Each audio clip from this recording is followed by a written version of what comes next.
2, Isaías, capítulo de número 22.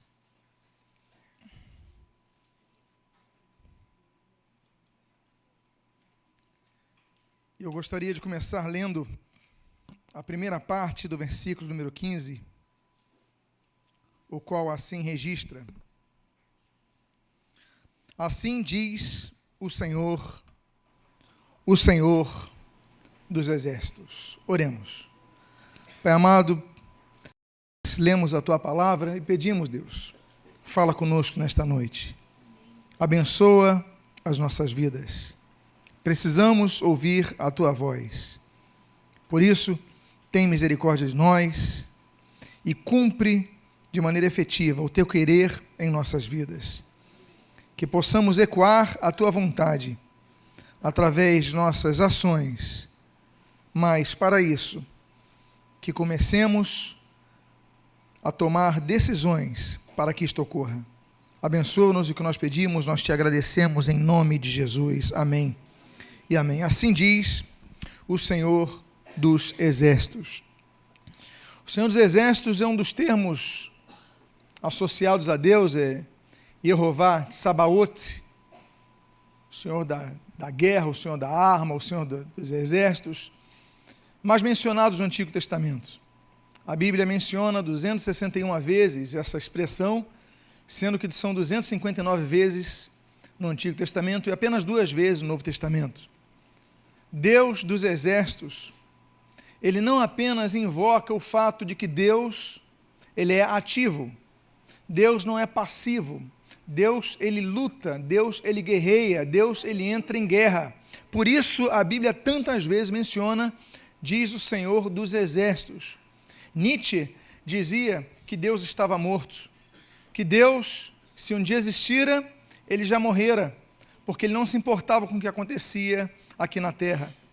Mas a palavra de Deus mostra, muito pelo contrário, um Deus que se preocupa, um Deus que age, um Deus que intervém. Mas a palavra Senhor dos Exércitos, ela também traz outro significado. A palavra Senhor, ela significa aquele que tem posse. No grego nós temos a expressão Kyrios, aquele que detém o governo sobre alguém. Quando as pessoas, por exemplo, no período da escravidão no Brasil, dando um título a exemplo, as pessoas vinham nos navios negreiros, chegavam aqui no Rio de Janeiro, chegavam em Salvador, chegavam em outros portos. E quando eles chegavam, aquelas pessoas, seres humanos, eles eram tratados como animais e expostos à venda nos portos. Nós temos, inclusive, aqui no Rio de Janeiro, a valorização do cais do Valongo. Muito bom que tenham reconhecido isso, nesse período tão obscuro de nossa história. Mas as pessoas chegavam ali, escolhiam, eu quero esse, eu quero aquele, e assim como faziam com determinados animais, eles escolhiam pela característica física do que aquelas pessoas podiam render. Então aquelas pessoas tinham seus nomes próprios, tinham seus nomes na África, tinham seus sobrenomes, tinham sua forma de expressão, mas chegava ao Brasil, então a pessoa, o senhor Oliveira, ele comprava aquele, então aqueles homens passavam a ser fulano de Oliveira, João de Oliveira, Maria de Oliveira, Antônio de Oliveira. E o senhor Soares escolhia então João de Soares, Antônio de Soares, então eles davam novos nomes, porque aqueles escravos já não detinham mais nomes próprios.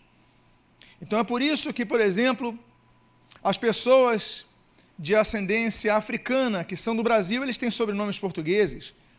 Você vai em outros países anglófonos, por exemplo, e as pessoas têm sobrenomes ingleses. Nos países francófonos, as pessoas têm sobrenomes franceses. Por quê? Porque as pessoas, quando eram comprados por alguém, eles perdiam a sua identidade. O senhorio é isso, é tomar posse. Mas o senhorio de Deus não é uma posse como dos senhores de escravo. Não é uma posse como dessas pessoas que compravam pessoas para usá-las, para manipulá-las. Mas Deus nos compra para nos resgatar. Eu gosto muito do termo redenção, redimir. O que é redenção? É quando você paga alguém, e isso nós temos na história do Brasil também, aspectos positivos. Algumas pessoas, antes da nossa princesa Isabel, elas eram redentoras. Elas compravam escravos para dizer, agora vocês estão livres. Isso é redimir, é pagar um preço para oferecer libertação àquela pessoa. Deus, nesse texto, mostra que Ele é Senhor. Ele é Senhor no sentido de redentor. Ele nos redime, Ele nos compra para nos trazer libertação. Deus é um Deus, então, que nos redime para que nós tenhamos libertação dos vícios. Nós temos libertação da culpa que carregamos. Nós temos libertação do pecado que nos acorrenta. Nós temos libertação de tantas coisas que trazem às pessoas depressão, desesperança, tristeza. Mas Deus, Ele é o Senhor. Ele nos comprou, Ele nos resgatou, Ele nos redimiu para que nós tivéssemos liberdade. Mas o texto não diz apenas que Ele é Senhor, mas diz assim, Senhor dos exércitos. Então Ele é um Deus que guerreia, mas é um Deus também, que além de guerrear, Ele tem todo o poder. Deus é um Deus imbatível. Deus é um Deus que tem todo o poder. Há pessoas que se preocupam com uma maldição que recebem. Eu fui amaldiçoado na minha família. Eu fui amaldiçoado pelos meus pais. Eu fui amaldiçoado por uma feitiçaria de um vizinho. Eu fui amaldiçoado por aquilo. Mas eu quero dizer para vocês, não há poder maior do que o poder que há em Deus. E o sangue de Jesus que nos purifica todo o pecado é o sangue que expôs a derrota Satanás na cruz do Calvário, como diz o livro de Colossenses. O texto então mostra que Deus tem poder para mudar as coisas. Mas há uma coisa que pode fazer com que esse poder não se exerça na vida da pessoa. Apenas uma coisa que pode deter as bênçãos de Deus numa vida de uma pessoa. Eu quero dizer para vocês que não tem nada que possa destruir a igreja, senão uma coisa. O Senhor Jesus, Ele disse, as portas do inferno não prevalecerão sobre a igreja, contra a igreja. Mas existe uma coisa que pode deter a igreja. Uma coisa que não é, por exemplo, o diabo. O diabo não tem poder para deter a igreja. As políticas não têm poder para deter a igreja. Os governos, as armas dos governos, os exércitos não têm poder para destruir a igreja. Mas só tem uma coisa que pode destruir a igreja, como nós vemos, por exemplo, nos capítulos 2 e 3 de Apocalipse. E essa coisa se chama pecado. O pecado é a única coisa que pode destruir as bênçãos de Deus sobre a sua vida. Há pessoas que têm promessas de Deus nas suas vidas, mas decidem seguir o caminho largo, decidem largar a vida com Deus e começam então, assim como aquele filho pródigo, a perder tudo que tinham. Eu quero dizer para você uma coisa, Deus tem bênçãos para a sua vida, não se afaste do caminho do Senhor, porque Ele é um Deus que quer guerrear por você, mas você tem que querer, desejar isso.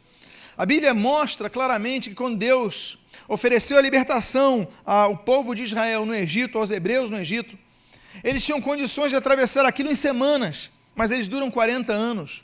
Por que houve esse retardo? Porque houve desobediência. Quando há desobediência à vontade de Deus, nós retardamos as bênçãos de Deus. Ao invés de nós possuirmos a terra prometida em pouco tempo, nós demoramos muito mais para isso, nós retardamos, infelizmente, nem todos alcançam a terra prometida. Deus prometeu, por exemplo, libertação ao povo hebreu no Egito, mas nem todos foram, de fato, herdeiros das promessas, porque muitos morreram no deserto. Há pessoas que têm promessas de Deus e estão morrendo no deserto.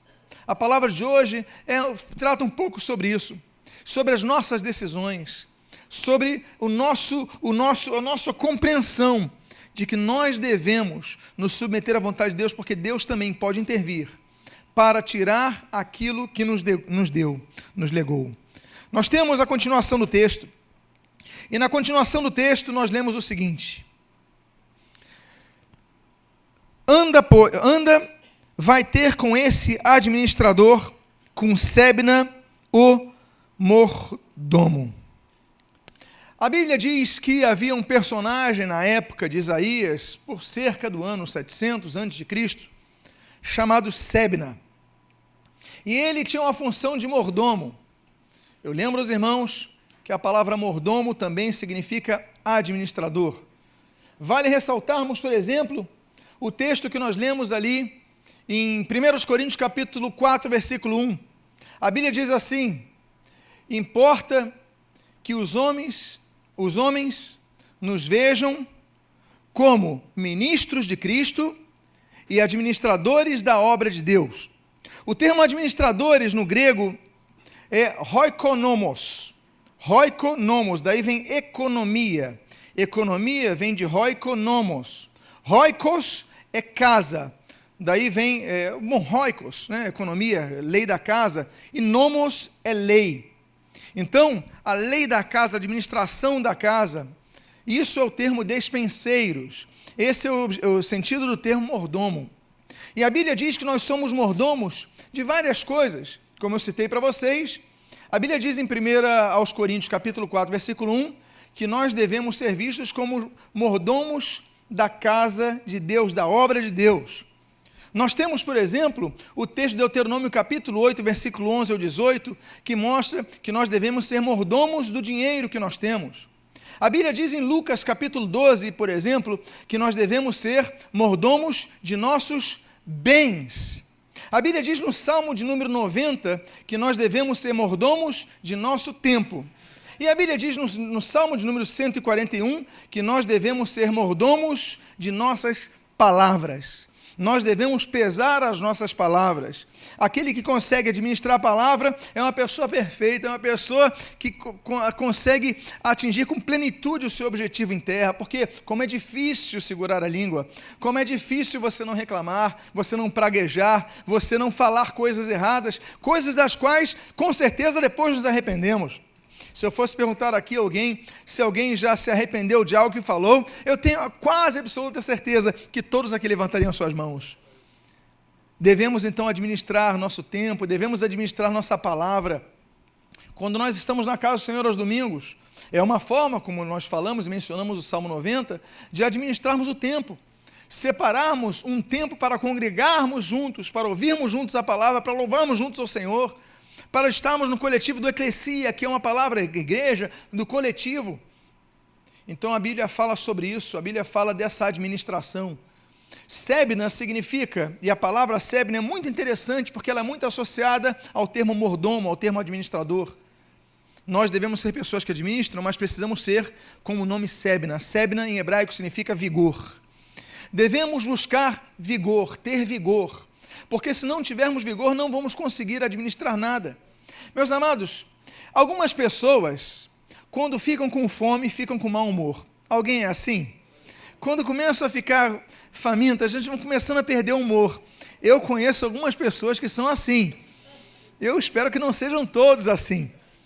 Quando algumas pessoas vão ficando cansadas, elas vão ficando desanimadas, não é verdade? Isso faz parte de nossa natureza, isso faz parte do nosso padrão, do que nós somos. Por isso que muitas vezes nós precisamos de vigor. Há momentos em nossas vidas que nós estamos desanimados para muitas coisas. Estamos desanimados para ir à igreja. Estamos desanimados a ler a palavra. Estamos desanimados a orar. Estamos desanimados a lutar por algo para vencer o vício. O desânimo vem, porque as lutas são muitas, porque as tempestades são muitas. E há momento que você pensa em desistir de tudo. Você que já teve uma experiência com Deus, uma experiência profunda com Deus, você que já teve tantas coisas, tantos trabalhos frutíferos para o Senhor, você se encontra desanimado. E o termo sebna é muito interessante, porque para que nós administremos as coisas que Deus tem colocado em nossas mãos, nós devemos pedir a Deus o vigor para nossas vidas, o sebna para nossas vidas. Que o Senhor possa te renovar a cada momento, porque o Senhor é o Deus que renova as nossas forças. Ele dá força ao que está caído, Ele levanta o que está caído, Deus renova, Deus restaura. Deus coloca um riacho no meio do teu deserto para te renovar, para te fortalecer. Nos lembramos de Elias, por exemplo, quando Elias estava ali no deserto, ele queria morrer. E aí Deus envia um anjo com comida e diz, olha, come e dorme, descansa um pouco, porque há momentos para nós lutarmos, mas há momentos que nós precisamos descansar. O próprio Senhor Jesus, em terra, houve momentos que ele pegava aquele barquinho e ia para o mar da Galileia, se distanciar da multidão, porque ele precisava de um momento a sós. Há um momento que ele vai entrar no horto de Getsêmani, ele fala, fiquem afastados um pouco, eu preciso ficar um pouquinho isolado. Há momentos que nós precisamos nos isolar. Há momentos que nós precisamos nos isolar da multidão para que nós possamos administrar as coisas que nós temos, porque muitas vezes nós não conseguimos administrar as coisas e nós acabamos fazendo coisas erradas. A maioria dos países, elas têm leis que facultam a questão das férias. Alguns têm férias obrigatórias 30 dias, outros quebram as férias, mas é um direito, as férias a pessoa tem direito, porque ela precisa disso. Ela precisa separar um pouco o tempo. Meus amados irmãos, nós precisamos muitas vezes nos isolar das muitas vozes que nos cercam para buscar a direção de Deus, para que Deus possa falar no nosso coração, para que Deus possa nos renovar, para que nós possamos voltar a ter um vigor. E eu digo a você, não deixe a casa do Senhor, porque muitas vezes você quer deixar as coisas, mas deixa o principal, a comunhão com os santos, o louvor a Deus, a busca pela palavra, e você vai enfraquecendo, e daqui a pouco você não tem nem fé, você não tem nem vigor, você é um Sebna ao contrário, no sentido da palavra, da expressão, da etimologia da palavra. Mas o texto continua dizendo, e o texto assim registra, e pergunta-lhe, que é que tens aqui? Para que abrisses aqui uma sepultura, lavrando em lugar alto a tua sepultura, cinzelando na rocha a tua própria morada. Qual é o nosso sentido de vida? O sentido desse administrador não era administrar o povo, era fazer a sua sepultura mais bela, mais visível. Ele estava preocupado em morrer. Ele falou, eu vou deixar minha sepultura retumbante, reluzente, eu vou deixar minha sepultura muito bonita, eu quero que todos me vejam, eu quero que todos... E muitas vezes nós somos assim, nós perdemos o foco em administrar aquilo que Deus tem nos colocado em mãos, para que nós possamos montar uma imagem para as pessoas. Nós temos uma imagem, nós temos muitas vezes a ideia que mais importante do que nós somos é o que nós aparentamos ser. E nós vestimos-nos de máscaras. Não são as máscaras do carnaval, são as máscaras do mês de julho, são as máscaras do mês de agosto, são as máscaras do mês de setembro, são as máscaras que nós carregamos na igreja. E nós colocamos uma fantasia de pessoas espirituais, mas nós vivemos no pecado. Colocamos uma fantasia de pessoas quando está tudo bem e nós temos servido os nossos vícios. E nós usamos máscaras para enganar as pessoas, porque nós queremos que as pessoas tenham uma boa imagem de nós, mas quando na verdade nós estamos imundos por dentro. Sebna, quem é o que tem, o que é, diz o texto, que é que tens aqui? Ou a quem tens aqui? Você não tem nada. Você diz que é alguma coisa e você não é ninguém. Você diz que tem algo, mas não tem nada, Sebna.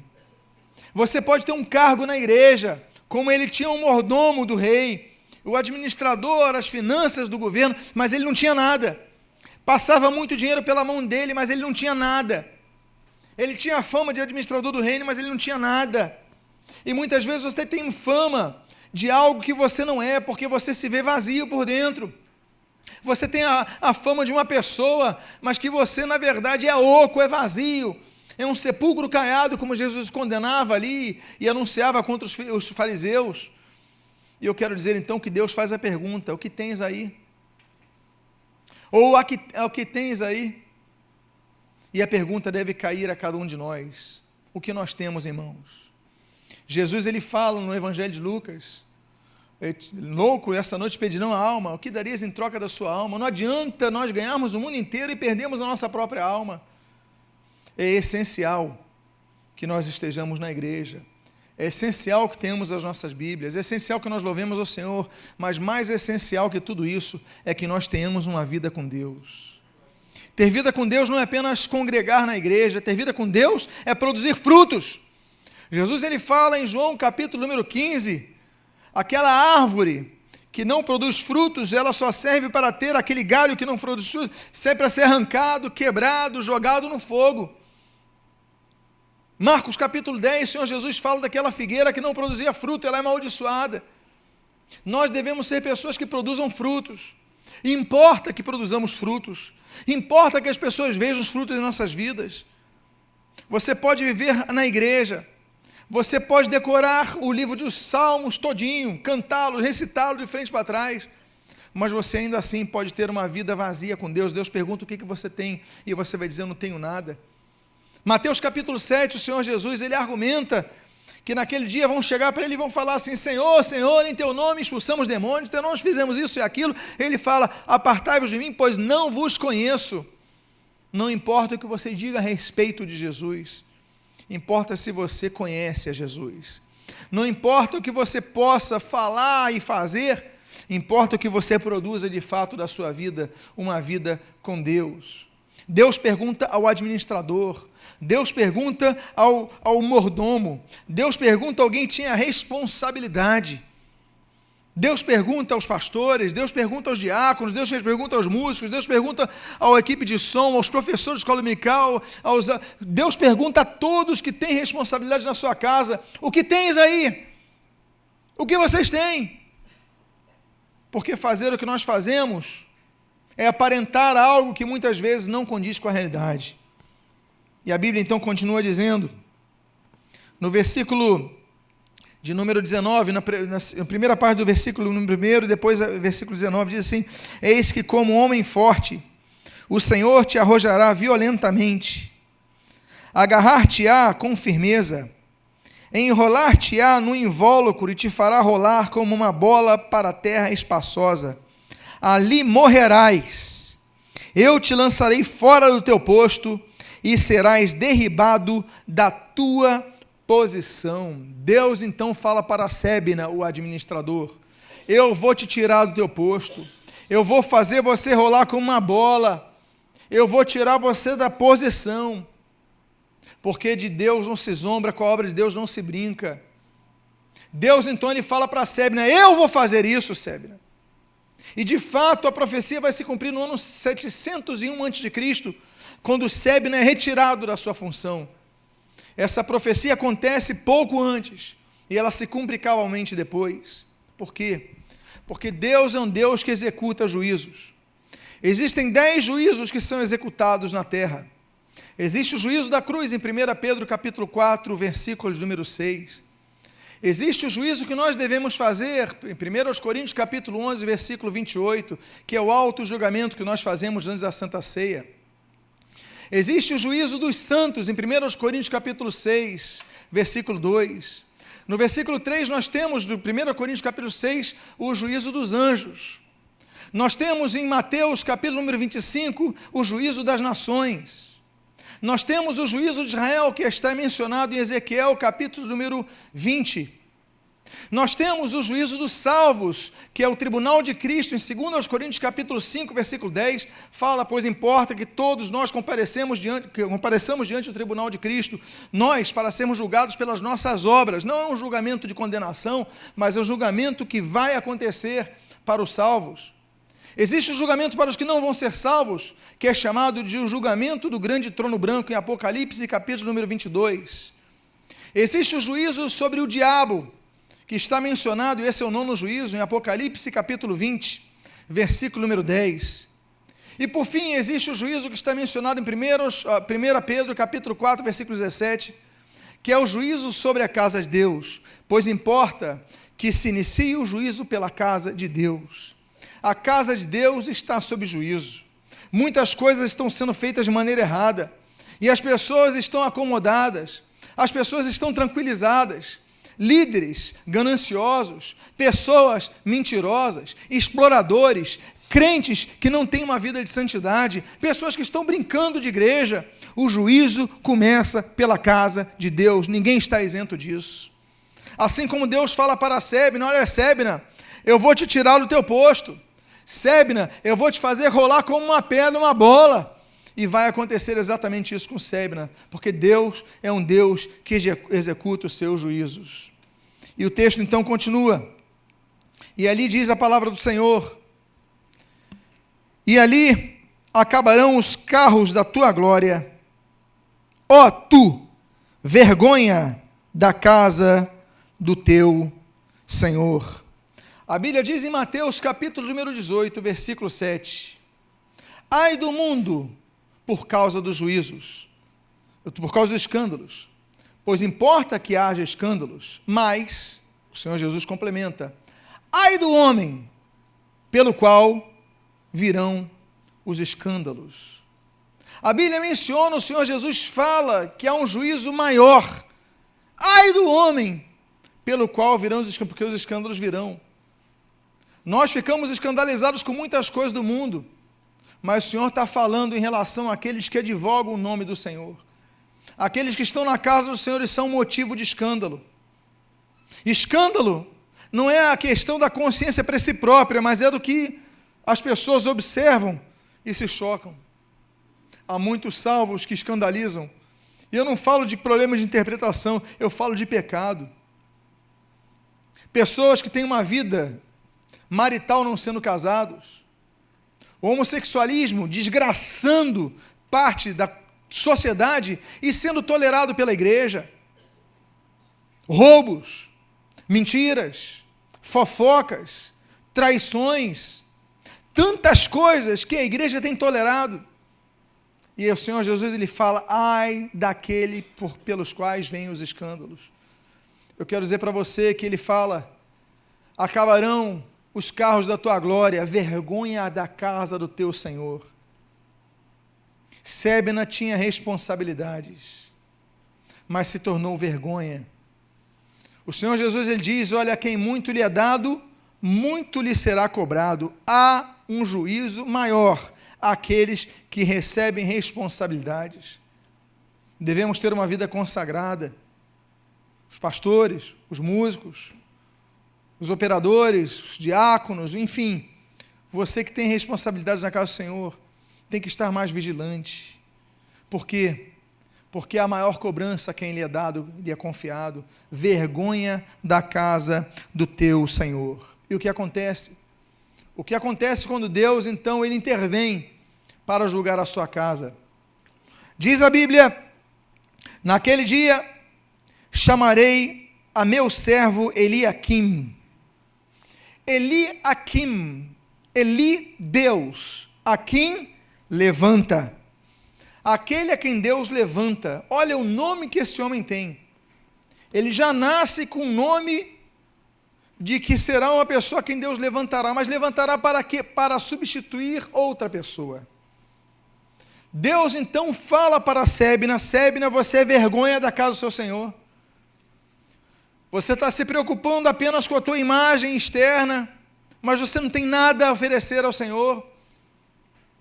Há pessoas que não têm nada a oferecer ao Senhor, não têm uma vida com Deus, não têm nada. São pessoas ocas, vazias, que não buscam, que não lutam contra o pecado, que não querem se sacrificar. E ele fala, olha, eu vou levantar a meu servo Eliaquim. Primeiro nós temos a questão do nome Eliaquim, Deus levanta, porque ele mostra que não há pessoas insubstituíveis no reino de Deus. Como diz o jargão popular, o cemitério está cheio de pessoas que se consideravam insubstituíveis. Eu quero dizer para vocês que na obra de Deus não há pessoas insubstituíveis. Deus, quando intervém para tirar alguns, ele coloca outros no lugar. O que importa é que a obra de Deus não pare. Em segundo lugar, o que me chama a atenção é que ele fala para um servo, ou seja, uma pessoa que o servia. Ele diz assim, naquele dia chamarei a meu servo. Existe uma diferença entre a pessoa ser um servo e para Deus ser meu servo. Deus dizer, reconhecer que uma pessoa o serve. Meu servo Eliaquim. Por quê? Porque muitos servem a si próprios.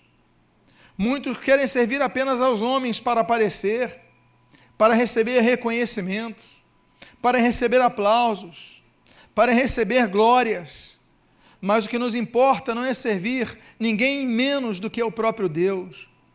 Quando nós servimos aos nossos irmãos, nós devemos tratá-los como se nós estivéssemos servindo ao Senhor, diz o apóstolo Paulo. Mas o objetivo é sempre servirmos ao Senhor, com perfeição, com cuidado, com zelo, com seriedade. Chamarei a meu servo Eliaquim. Uma das coisas que nós vemos mais impressionante no Evangelho de Mateus, capítulo número 25, é quando nós lemos a respeito daquela parábola dos talentos.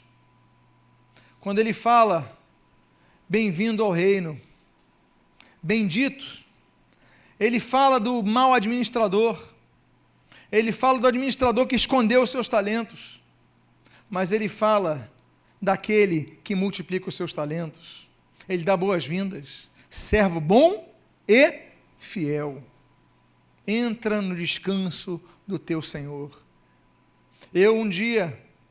Eu só quero receber uma palavra quando chegar à presença de Deus. O dia que Deus me convocar à sua presença, eu só almejo receber do Senhor uma palavra, uma expressão, uma frase. Eu almejo que o Senhor me receba no céu dizendo: servo bom e fiel, entra no descanso do teu Senhor. Para mim vai bastar isso, para você não bastaria isso? Eu não quero mais nada do que ser chamado de servo bom e fiel. Mas para isso nós devemos lutar em vida, para que sejamos servos bons e fiéis. Por isso que me chama tanta atenção quando ele fala de Eliaquim. Ele fala: Eliaquim, o meu servo. E continua o texto dizendo: filho de Ilquias. Eu coloquei o nome do pai dele, porque Ilquias significa que a minha porção é o Senhor. A minha parte é o Senhor. O que eu preciso para mim é o Senhor. A minha herança é o Senhor. Tudo que eu preciso é o Senhor. Nós buscamos em tantas coisas a nossa felicidade. Nós buscamos na fama a nossa felicidade. Nós buscamos nas nossas conquistas a nossa felicidade. Nós buscamos nos aplausos humanos a nossa felicidade. Nós buscamos em tantas coisas a nossa felicidade. Mas a nossa porção deve ser o Senhor. O que nós precisamos é o Senhor. Amados irmãos, nós podemos ter tudo nesse mundo e morrermos sem nada. Nós podemos conquistar todos os títulos desse mundo, ter todo o dinheiro desse mundo, a fama desse mundo, e sermos pessoas sem nada. Pobres, cegos, nus. Para usar uma palavra, uma expressão apocalíptica, eu quero dizer para vocês que a nossa porção deve ser o Senhor.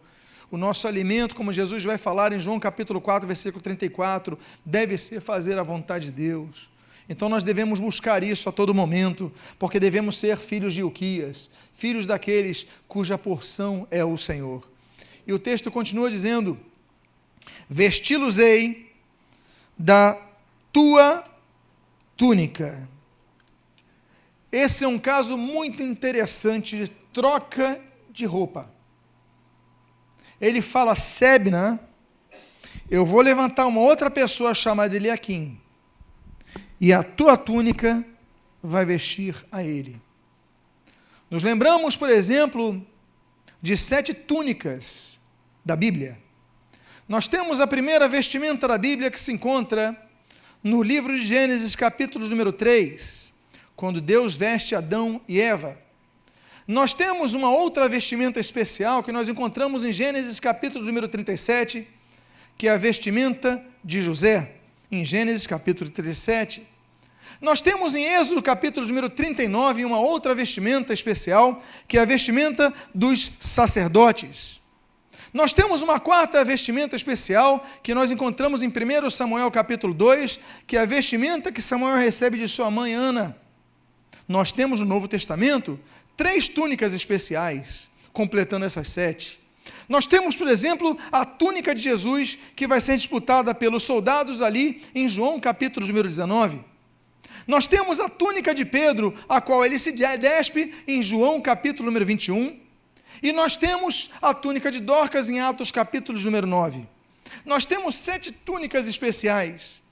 Mas em nenhuma dessas túnicas, nós vemos que ela vai servir a 2 pessoas. Deus fala: eu vou tirar de você essa túnica e vou colocar em Eliaquim. A túnica representa identidade. As pessoas recebiam túnicas e tinham uma identidade muito, muito específica com isso. E Deus, então, vou tirar a responsabilidade de Sebna e vou dar Eliaquim. Eu quero dizer uma coisa para vocês: não permita que isso aconteça jamais em sua vida. Há pessoas que Deus está intervindo para substituir aquilo que lhes deu. Há pessoas que tinham uma vida ministerial ativa, uma vida ministerial frutífera, em vários setores ministeriais, em vários setores da sua vida espiritual, e hoje não tem nada. E você às vezes vai ver um filho na fé, uma pessoa que nasceu na fé depois de você crescendo. Você estagnou no tempo, você parou no tempo. E você fala: fulano já vai ser levantado para isso, cicrana vai ser levantado para isso. Por quê? Porque Deus está tirando túnica de algumas pessoas que não querem saber, não querem trabalhar, só querem ser honradas, só querem ser aplaudidas, só querem cargos, só querem títulos. Deus tira a túnica deles e coloca a túnica em outros, os quais Deus levantará. Que Deus jamais tire a túnica da sua vida, em nome de Jesus. Amém? Mas o texto continua dizendo o seguinte: vesti-lo-ei com a tua túnica, mas cingi-lo-ei com a tua faixa. A faixa era colocada na túnica para trazer não apenas uma identificação especial, mas também para segurar a túnica. A faixa tinha um corte que segurava a túnica, para que a túnica não caísse em determinados momentos. Então a pessoa tinha aquela faixa, se corresse, não caía, ficava presa, para que não se vissem as vergonhas da pessoa, não se expusesse a intimidade da pessoa. Deus, então, muitas vezes tira a faixa de alguém, que representa algo que, para preservar, essa pessoa não merece mais isso, e Deus começa a colocar em outros. Você vê muitas pessoas que vão perdendo o temor de Deus. Nesses tempos de rede social, das quais eu me imisco, mas eu evito ao máximo, mas nesses tempos você vê pessoas estavam servindo a Deus, hoje estão ali, parece que a primeira vez que a pessoa começa a se desviar, ela parece que é um prazer mostrar que está na noite, na madrugada, se expõe, perdeu, não tem mais noção de escândalo, não tem mais noção de não tem nada, quer mostrar que pode tudo, como se fosse uma compensação, como se fosse uma reclamação de Deus, não sei, você perde, você se expõe. Uma vez uma menina que era do louvor, sai, se desvia, daqui a pouco está, meu Deus, cadê isso? Perdeu a faixa, agora não tem mais nenhum pudor, não tem mais nenhuma vergonha, para ela relativizou tudo aquilo que para Deus é absoluto, e Deus então tira a faixa, e continua o texto dizendo, e lhe entregarei nas mãos o teu poder, e ele será como pai para os moradores de Jerusalém, e para a casa de Judá. Nós temos mais uma questão importante a analisar aqui, que Eliaquim, ele não apenas substituiria as funções de Sebna, mas Eliaquim assumiria a paternidade sobre Jerusalém e sobre Judá. Veriam-no como pai, veriam-no como autoridade sobre eles. Por quê? Porque a autoridade que ele teria era a autoridade moral a quem Deus levanta. Há líderes que querem impor a sua autoridade. Eu sou pastor, você tem que fazer isso, eu sou bispo, você tem que fazer, eu sou apóstolo, você quer impor a sua autoridade. Mas a verdadeira autoridade, ela é exercida pela moral que você tem. E meus amados irmãos, não é o título que vai te dar autoridade, nós falamos sobre isso, nós vamos respeitar os que têm títulos, nós vamos respeitar, nós vamos submeter, isso é uma coisa inquestionável, mas a autoridade moral é a maior das autoridades, porque as pessoas vão vê-lo como pai. Eu lembro quando Natan era criancinha, era pequenininho, e eu chegava em casa e às vezes ele estava andando com meus sapatos, e isso é um fato que praticamente todas as famílias já atestaram, não é verdade? Aquela criança andando com teus sapatos, e aí começa, por quê? Porque há uma referência que eles querem seguir. Os pais são referências para os filhos, ainda que depois na fase da adolescência comece a fase da contestação, mas eles são uma referência. Ele fala, olha, Eliaquim vai ser como pai para os moradores de Jerusalém, para a casa de Judá ele vai ser como pai. Ele nos mostra que quando nós recebemos autoridade, quando nós, responsabilidade da casa do Senhor, nós devemos nos vestir de responsabilidade de sermos exemplos. As pessoas que recebem a responsabilidade das igrejas têm que buscar se vestir com uma autoridade moral para ser um exemplo moral, para que quando falha as pessoas respeitam. Nós vivemos umas fases na história da igreja tenebrosas. Papas que tinham várias amantes. O nepotismo que começa quando os papas e os cardeais começam a contratar os seus filhos, dizendo que eram sobrinhos. Concílio de Constança, mais de 3.000 prostitutas no concílio da cidade. Jan Hus vai falar sobre isso. O reformista da Boêmia, ele vai falar sobre isso. John Wycliffe vai falar contra isso. O clero que era totalmente mundano. Jerônimo Savonarola, 1497, ele vai falar sobre isso em Florença, contra a família de Médici, contra aquela exploração, aqueles absurdos do clero. Lutero vai falar contra isso. Tantos homens, tantas mulheres vão ser calados por causa disso, porque as pessoas tinham autoridade, mas não tinham autoridade moral. Nós, cristãos, devemos ter autoridade moral, e que as pessoas que nos rodeiam nos vejam como pais. Olha, eu quero servir a Ele, eu quero seguir a Ele. Como o apóstolo Paulo fala em 1 Coríntios capítulo 11, sede meus imitadores, como eu sou de Cristo, versículo 1. Nós devemos procurar imitar pessoas que são referências, mas para isso nós devemos ter autoridade moral para isso. Afinal de contas, a Bíblia não garante que todos que estão na igreja vão ver o Senhor, porque a Bíblia diz, no livro de Hebreus, que sem santidade ninguém verá a Deus.